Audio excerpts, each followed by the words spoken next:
Well, the funeral has been held for our colleague from Jazeera Mubasha who was killed in an Israeli drone strike.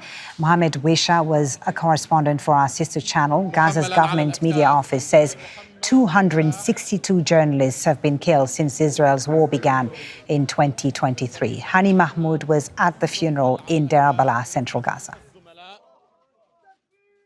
Growing sense of frustration and anger among Palestinians here, particularly the journalist community here, those who feel they are stepping into much of uncertainty as soon as they step into the field and start reporting and documenting, because there is no clear line between danger and safety, and there is no guarantee the moment they step outside reporting that they are coming back. This is the general mood here among Palestinians, because we've seen this repeated acts by the Israeli military, acts of aggression, particularly directed and deliberately against Palestinian journalists who have been documenting the atrocities, the crimes across the Gaza Strip from day one of the unfolding genocide for 2 years. We've seen Mohammed and many of the journalists from different platforms, but particularly when it comes to Al Jazeera network, there has been a deliberate attack, deliberate slur campaign against the vast majority of them across the Gaza Strip for simply carrying the camera,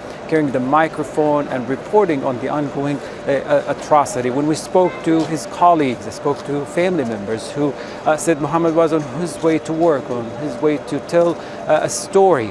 Instead, he becomes part of the story, and sadly another journalist gone, another voice silenced here. But despite all of this, we still see more journalists are taking, unfortunately, taking the risk, which it shouldn't be the case at all, but still they're taking the risk. They are very adamant on continuing reporting and documenting many of the Israeli atrocities across the Strip.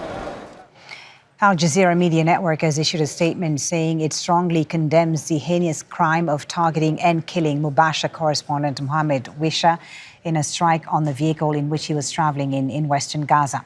The network says the attack constitutes a new and flagrant violation of international laws and norms and reflects a continued systematic policy of targeting journalists and silencing the voice of truth.